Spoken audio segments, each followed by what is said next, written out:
Olá, a gente é o grupo 11 de banco de dados 2 e a gente vai falar sobre bancos de dados ativos. Sobre o que queremos falar? Primeiramente, eu vou falar o que é um banco de dados ativos, qual a definição de um banco de dados ativo, basicamente, sobre os objetivos, principais objetivos de um banco de dados ativos, e o Murilo irá falar sobre as vantagens de usar um banco de dados ativos, as suas desvantagens, também onde está sendo utilizado. Primeiro, o que é um banco de dados ativos? Basicamente, um banco de dados ativos pode ser conceituado como um banco capaz de executar diferentes ações baseadas em certas condições definidas dentro de um banco de dados. O que isso representa? Representa que as regras definidas dos bancos de dados ativos devem seguir um padrão SA, que é um evento, condição e ação, em que, baseado em um evento externo ao banco de dados, o banco deve verificar uma condição e, a partir do resultado da condição, o banco de dados pode tomar uma ação. Essas regras são ativadas por gatilhos, triggers, definidos e que são disparados baseado em um evento específico. O que os objetivos principais de um banco de dados ativos?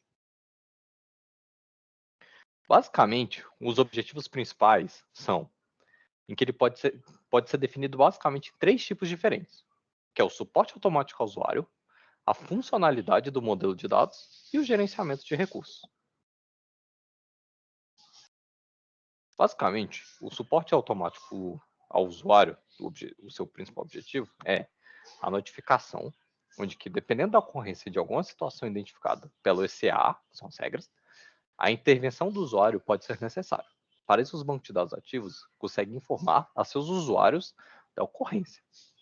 Também temos a execução automática de procedimentos, que, dependendo da ocorrência de alguma situação, o banco de dados pode executar algum procedimento específico a partir das regras definidas, como fazer uma extensão, atualização ou algo do tipo. Também o uso de valores default. A atribuição de valores padrões pode ser feita através de regras definidas pelo sistema.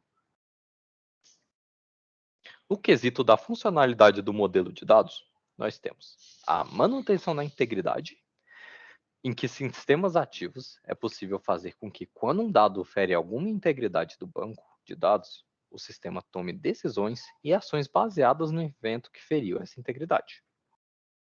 Também temos a proteção, em que é possível utilizar as regras definidas no banco de dados ativos para tomar diferentes ações baseadas em tentativas de acesso a certas tabelas.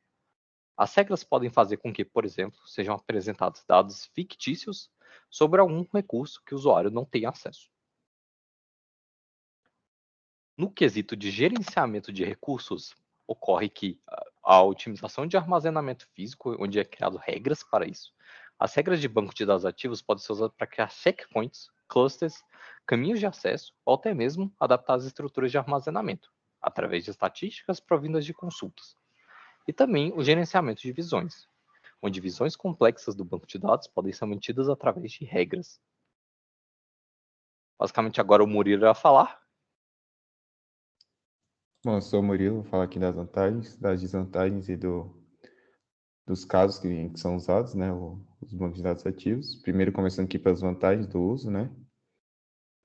Temos como vantagem aí que os recursos de acionamento aprimoram as funcionalidades do banco de dados tradicional. As mesmas regras orientadas a eventos podem ser aplicadas a todas as operações relevantes de uma organização. Os gatilhos, os triggers, né, podem melhorar o funcionamento de um banco de dados, removendo a verificação e correção de erros repetitivos. E o poder de inferência das regras baseadas no SA, né, que foi citado anteriormente, torna os sistemas de banco de dados ativos uma plataforma adequada para construir uma grande e eficiente base de conhecimento para sistemas especialistas.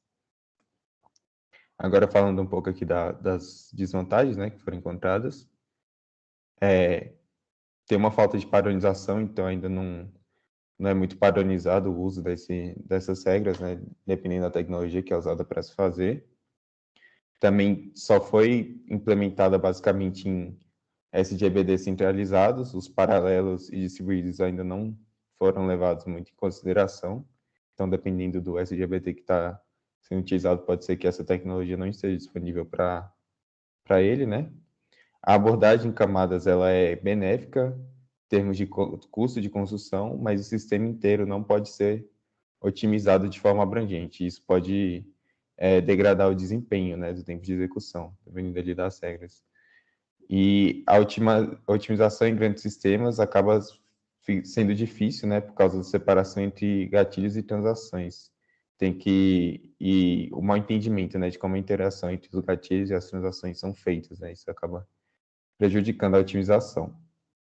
Agora, falar a parte de onde está sendo utilizado, né, começar aqui pelo Ariel, que é um SGBD implementado sobre a plataforma Exodus, a partir de um sistema de regras, que teve como objetivo, né, a integração do sistema de regras com o processamento de transações e a eficiência do sistema. O resultado desse projeto foi a criação de um banco de dados ativo, que se baseia no banco de dados relacional, né, e foi estendido com um sistema de regras. Agora falando do Postgres, né, Postgres é um banco de dados bem famoso aí, que ele mesmo tem um sistema de gerenciamento um sistema de gatilhos de propósito geral, tem seu esquema ali de regras, que pode ser usado para implementação de views materializadas, views espaciais e procedures. Aí, um exemplo aqui de como é feita a sintaxe aí no Postgres, né? Você bota create rule, o nome, que seria o nome dessa regra, as on, aí bota o evento, que é o evento que você está esperando ali, to tabela é onde você está esperando, em qual tabela você está esperando esse evento, e where condição, então, tipo, se satisfazer essa condição, né, você vai fazer um do also ou um do instead, né, tipo, o also seria fazer tanto que o evento, né, que aconteceu, e o instead seria não fazer o evento e fazer o comando aí que viria depois. Aí aqui está a explicação, né? O nome que deve ser dado à regra, o evento que deve ser monitorado, que pode ser select, insert, update ou delete, a tabela referente ao evento, a condição a ser verificada na hora que o gatilho é disparado, o comando a ser executado depois da verificação da condição, e o also, né? Que deve ser executado junto com o evento, e o instead, o evento tem que ser ignorado e o comando deve ser executado, apenas o comando, né? Agora aqui tem um exemplo prático, né? Então é um create rule, regra 1, as on select to T1, do instead select asterisco from T2. Então ele faz que esse exemplo faz, né? Ele faz com que cria uma regra que quando acontecer um select em cima da tabela T1, você o banco vai retornar ao invés disso, né? Por causa do instead que está escrito ali, vai retornar um select de todos os dados da tabela T2. Aí aqui nossas referências, e com isso eu concluo nossa apresentação.